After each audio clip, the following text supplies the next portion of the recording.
Ny mety toetry ny andro any an-dranomasina ny alarobia 4 martsa 9:22 amin'ny 9 maraina hatramin'ny alakamisy 10 martsa 9:22 amin'ny 9 maraina. Tsy misy mifampitandremana fa mila mailo hatrany mpampiasa ranomasina. Ho an'ny morontsiraka atsinanana. Tanjony bombaomby hatrany amin'ny tanjona angotsy. Anorona tandrivon-drahona ny maraina. Ho avy atsimo atsinanana ny rivotra ka ho 30 hatramin'ny 70 km isan'ora.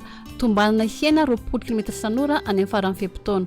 Anonjabe ny ranomasina avo ny onja rehefa 5 hatramin'ny 2 metatra. Tanjona angotsy hatramin'ny manoro. Andrahona amin'ny sitokotoko. Ho avy atsimo atsinanana na atsinanana ny rivotra ka ho 10 hatramin'ny 20 km isan'ora. Hiodina avy avaratra atsinanana izany any amin'ny faran'ny fehim-potoana ka ho 10 hatramin'ny 20 km isan'ora. Anonja ny ranomasina avo ny onja anodidina rehefa 10 metatra. Mahanoratra ny tôlanaro. Andrahona amin'ny sitokotoko na andrahona vitsy. Ho avy avaratra atsinanana ny rivotra ka ho 20 hatramin'ny 30 km isan'ora. Ahatratra 40 km isan'ora indraindray rehefa manakaiky ny tôlanaro. Anonjabe ny ranomasina avo ny onja rehefa 10 metatra. Tôlanaro hatrany amin'ny tanjona vohimena. Andrahona vitsy. Ho avy atsinanana ny rivotra ka ho 30 hatramin'ny 70 km isan'ora. Anonjabe na herin'ny ranomasina avo ny onja hatramin'ny 10 metatra. Ahatratra 3 metatra indraindray any amin'ny faran'ny fehim-potoana. Ho an'ny morontsiraka andrevana. Tanjony vohimena hatrany amin'ny tanjona ankabo. Ho maina amin'ny ankapobeny. Ho avy atsimo atsinanana ny rivotra ka ho 20 hatramin'ny 30 km isan'ora. Ahatratra 40 km isan'ora indraindray. Anonjabe ny ranomasina avo ny onja rehefa 5 hatramin'ny 2 metatra. Tanjona ankabo hatrany amin'ny tanjona filanandro. Andrahona amin'ny sitokotoko.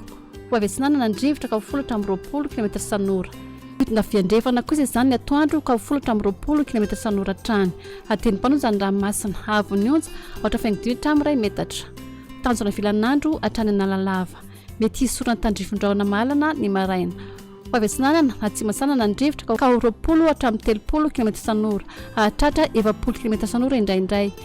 Ho avy avaratra kosa izany ny atoandro ka ho 10 hatramin'ny 20 km isan'ora. Otonina diny mpanonja ny ranomasina avo ny onja ohatra faingo roa hatrany ohatra faingo 10 metatra.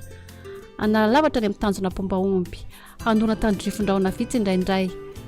Ho avy avaratra atsinanana na atsinanana ny rivotra ka ho 10 hatramin'ny 20 km isan'ora.